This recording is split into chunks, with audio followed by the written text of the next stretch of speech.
हमारे विभिन्न ज्ञानवर्धक कार्यक्रम देखने के लिए आप हमें अभी सब्सक्राइब करें, बेल आइकन को प्रेस करें ताकि आप देख सकें हमारा कार्यक्रम सबसे पहले। नमस्कार, ज्योतिष ज्ञान में आप सभी का हम हार्दिक स्वागत करते हैं। आज हम बात कर रहे हैं करवा चौथ की।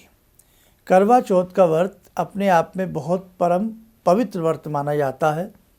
सुख सौभाग्य को जागृत करने वाला व्रत है। पति की आयु को दीर्घायु करने वाला व्रत है। भारतीय सनातन सभ्यता में, शास्त्र में, धर्म में ही शायद ऐसा सुंदर वर्णन हमें देखने और सुनने को मिलता है कि जहाँ वर्ष में एक ऐसा दिन आता है कि पत्नियाँ अपने पति की दीर्घायु के लिए, सुख सौभाग्य के लिए, मंगल कामनाओं के लिए, सुख समृद्धि के लिए एक विशेष व्रत रखती हैं। कहना आसान होता है, पूरे दिन निर्जल रहना बड़ा मुश्किल होता है। पूरे दिन निर्जल रहना और उसके साथ साथ पूरे घर का काम भी संभालना, पूरे घर को भी संभालना। जो काम प्रतिदिन होते हैं नियत समय पे, वो काम उस दिन भी होते हैं। तो बहुत लोग नाना भांति के चुटकुले करवा चौथ को लेकर के, नाना भांति की बातें लेकर के, नाना भांति का उपहास लेकर के व्हाट्सएप पर बैठ जाते हैं। तो मेरी आप सबसे यही विनती है कि इस प्रकार के जो करवा चौथ को फूहड़पंथी बताते हैं या करवा चौथ जैसे एक विशेष पर्व की मान्यता का मजाक उड़ाते हैं, ऐसे व्हाट्सएप यदि आपके पास आते हैं, उन्हें वहीं पर आप डिलीट कर दीजिए। उन व्हाट्सएप का वहीं पर आप दम तोड़ दीजिए। फॉरवर्ड मत कीजिएगा आगे, किसी को मत भेजिएगा आगे। अरे एक महिला का प्रेम, एक पत्नी का प्रेम आप समझ नहीं सकते। आप सिर्फ चुटकुले बना सकते हैं, लेकिन एक पत्नी का प्रेम नहीं समझ सकते कि एक पत्नी कितने प्रेम से अपने पति को चाहती है।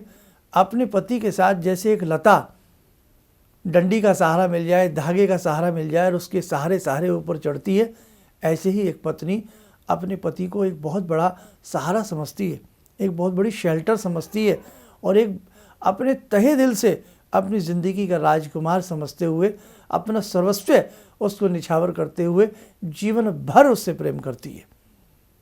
इतना सुंदर व्रत किस धर्म में है, इतना सुंदर व्रत।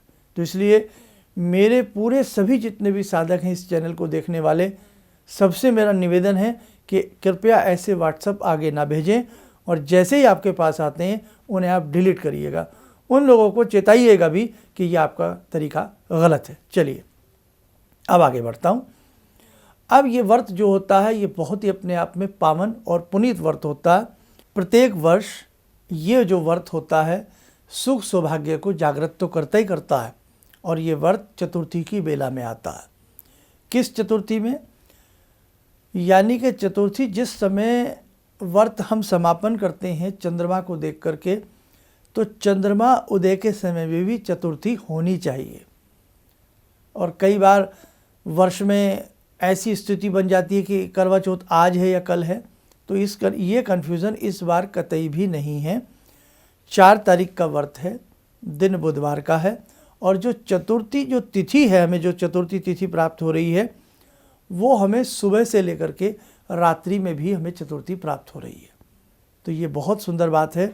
और इसी के साथ साथ जो मृगशिरा नक्षत्र है, हमें मृगशिरा नक्षत्र भी प्रातःकाल से ही, बल्कि एक दिन एडवांस से ही, प्रातःकाल से ही हमें मृगशिरा नक्षत्र प्राप्त हो रहा है और रात्रि में भी हमें मृगशिरा नक्षत्र प्राप्त हो रहा है।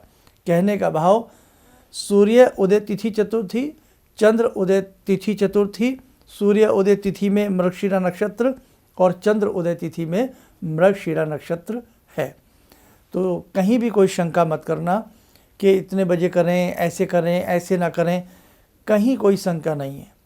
और मैं तो एक बात कहूँ अपनी सभी बहनों से, बेटियों से, कि जब कोई हम दिल से कोई काम करते हैं, जब हम कोई काम प्रेम से करते हैं, जब कोई काम हम बहुत ही अच्छे से करते हैं, तो वहाँ सारे मुहूर्त गौण हो जाते हैं।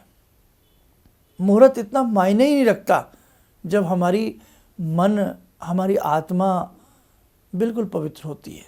शुभ काम में देरी कैसी। रावण ने भी कहा, काल करे सो आज कर, आज करे सो अब। कहा था ना, परम पूज्य गुरुदेव ने भी कहा कि शुभ काम में कुछ नहीं सोचना चाहिए। एक महिला, एक पत्नी, एक बहू जब अपने पति के सौभाग्य के लिए, उसकी दीर्घायु के लिए, उसके स्वास्थ्य संवर्धन के लिए किसी कठोर तप को करती है ना, सारे मुहूर्त फेल हो जाते हैं। काल आया था सत्यवान को लेने, आया था ना, और पतिव्रता सावित्री ने अपनी तपस्या के बल पर उस काल को भी मोड़ दिया और उल्टे कई आशीर्वाद प्राप्त किए। तो कहने का भाव, नारी शक्ति है। वास्तव में नारी एक ऐसी शक्ति है, अखंड शक्ति पर आ जाए, बड़े से बड़े वरदान ये प्राप्त कर लेती है और करा देती है। हम अपनी भक्ति में भी नारी शक्ति देखते हैं। हम शक्ति की उपासना करते हैं। भगवती लक्ष्मी स्वरूपा, सीता स्वरूपा, गंगा मैया, हम कितनी शक्ति की पूजा करते हैं जीवन भर, और इस शक्ति से महाशक्ति प्राप्त होती है, प्रचंड महाशक्ति की प्राप्ति होती है। इसलिए बेटियों, कतई भी हमें ये नहीं सोचना, हमें बस हृदय से, सच्चे हृदय से इस व्रत को रखना है। और आपसे इस व्रत को जो लोग निर्जल रखना चाहते हैं वो निर्जल रखें। निर्जल और निराहार दोनों ही इसमें चीज़ें हो जाती हैं। जो बेटियां डायबिटिक पेशेंट हों, भगवान ना करे, तो ऐसी स्थिति में थोड़ा बहुत कहीं ना कहीं शास्त्र छूट देता है। क्या कहता है?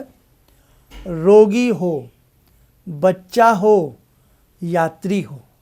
दोबारा सुने, रोगी, बच्चा और यात्री, मुसाफिर, इन तीनों को शास्त्र ने छूट दी है कि भाई आप किसी रोग से ग्रसित हैं और आपका मन उकला रहा है, कुल बुला रहा है कि मैं भी व्रत रखूं, मैं भी पति के लिए व्रत रखूं, लेकिन आज मैं बीमार हूं, या मैं पीछे से बीमार चल रही हूं, या मुझे ये बीमारी है।